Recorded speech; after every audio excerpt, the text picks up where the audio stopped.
इस कलश में उस रानी का रहस्य है जो श्मशान में मरे हुए मुर्दों को खाती थी। कई सदियों पहले कालीगिरी नामक राज्य था। वहाँ की रानी मृणालिनी अपनी सुंदरता और तेजस्विता के लिए प्रसिद्ध थी, लेकिन उसकी आंखों में एक अजीब काली चमक थी जिसे कोई समझ नहीं पाता था। एक रात राजमहल के प्रहरी ने देखा कि रानी अकेली घोड़े पर सवार होकर महल से निकल पड़ी। वह उसका पीछा करता गया और पाया कि रानी सीधे श्मशान भूमि पहुंची। वहां अभी अभी दाह संस्कार हुए शव बिखरे पड़े थे। रानी के चेहरे पर अचानक प्यासे भेड़िए जैसी भूख उतर आई। उसने मृतदेह का मांस नोच नोच कर खाना शुरू किया। उसकी जीभ पर रक्त की लाली चमक उठी और उसकी आंखें अग्नि की तरह जलने लगीं। प्रहरी यह देखकर हैरान सा हो गया। असल में रानी मृणालिनी कोई साधारण मनुष्य नहीं थी। वह जन्म से ही शापित नारी थी। कहा जाता था कि उसकी माँ ने संतान के लिए एक तांत्रिक से सौदा किया था। तुम्हें कन्या मिलेगी, परंतु उसके जीवन की शक्ति मुर्दों के मांस से पोषित होगी। इसलिए मृणालिनी को रात में मुर्दे खाने की तृष्णा सताती रहती थी। धीरे धीरे महल और नगर में यह खबर फैलने लगी। लोग कहने लगे, हमारी रानी तो चांडालिनी है, वह प्रेतों की रानी है। राजा के कानों तक भी यह बात पहुंची, लेकिन राजा उसे अपनी प्रेयसी मानता था और विश्वास नहीं करता था। तभी एक दिन राज्य में अकाल पड़ा।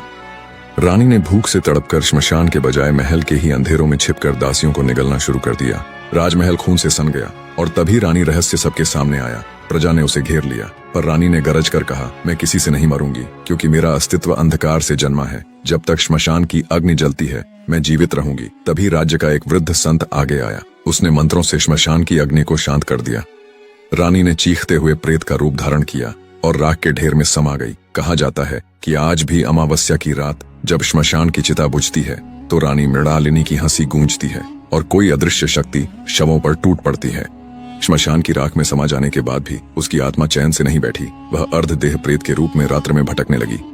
नगर की स्त्रियां जब जल लेने सरोवर पर जाती तो उनकी परछाई में एक और परछाई दिखाई देती। लंबे काले केश, रक्तमयी नेत्र और चंद्रमा सी फीकी देह। लोग कहते, वह मृणालिनी ही है जो जीवित मनुष्यों की आत्माओं से अपना अधूरा अस्तित्व पूरा करना चाहती है।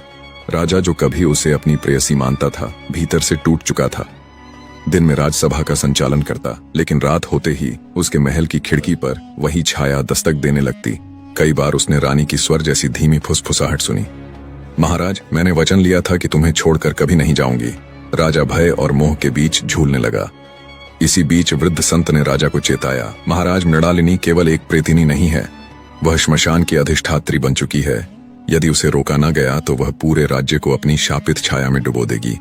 संत ने कहा कि अमावस्या की अंतिम पहर में महाकाल तांत्रिक यज्ञ ही उसका अंत कर सकता है, लेकिन यह यज्ञ तभी सफल होगा जब स्वयं राजा अपने हृदय की मोह माया त्याग कर उसकी देह की अस्थियों को अग्नि में अर्पित करेगा। राजा मौन रह गया, क्योंकि अस्थियां उन्हीं की प्रिय रानी की थीं। अमावस्या की रात थी। आकाश पर बादल मंडरा रहे थे। राजमहल के प्रांगण में वृद्ध संत ने महाकाल तांत्रिक यज्ञ की तैयारी की। अग्निकुंड प्रज्वलित हुआ। मैं और राजा को आदेश मिला, महाराज, यह समय अंतिम है। अपनी रानी मृणालिनी की अस्थियां लाकर इस अग्नि में समर्पित करें। यही उसकी प्रेत शक्ति का अंत होगा। राजा का हृदय दो भागों में बढ़ गया। एक ओर राज्य की प्रजा थी, उनका जीवन और सुरक्षा। दूसरी ओर उसकी अमर प्रेयसी का प्रेम। वह अस्थि कलश को अपने हाथों में थामे कांप रहा था। तभी श्मशान की दिशा से भयावह गर्जना हुई। रानी मृणालिनी प्रेत रूप में प्रकट हुई। उसके नेत्र अंगार जैसे लाल थे, बाल आंधी की तरह उड़ रहे थे और चारों ओर शवभक्षी प्रेत उसके पीछे चल रहे थे। उसने आकाश को चीरती हुई आवाज में कहा, राजन, मैंने कहा था ना, मैं किसी अग्नि से नहीं मरूंगी। जब तक तुम्हारे हृदय में मेरा प्रेम जीवित है, मैं अमर रहूंगी। यह सुनकर राजा के कदम डगमगाने लगे, पर तभी संत ने मंत्रोच्चारण करते हुए कहा, महाराज, यही वह क्षण है। यदि आज आप मोह में पड़े तो समस्त राज्य प्रेतों का भोज बन जाएगा। राजा की आंखों से आंसू बह निकले। उसने अस्थि कलश को हृदय से लगाया और कहा, मृणालिनी, तुम मेरी आत्मा का हिस्सा थी, परंतु मेरी प्रजा मेरी जिम्मेदारी है। क्षमा करो, आज मैं तुम्हें मुक्त कर रहा हूँ। इतना कहते ही उसने अस्थियां अग्निकुंड में डाल दी। क्षण भर में यज्ञाग्नि भभक कर आकाश तक पहुंच गई। मृणालिनी ने भयानक चीख मारी। उसका प्रेत रूप राख में बदलने लगा। प्रेतों की पूरी सेना भी धुएं में विलीन हो गई। राजमहल और नगर बच गए, पर कहते हैं जैसे ही अग्नि शांत हुई, राजा की आंखें शून्य हो गईं।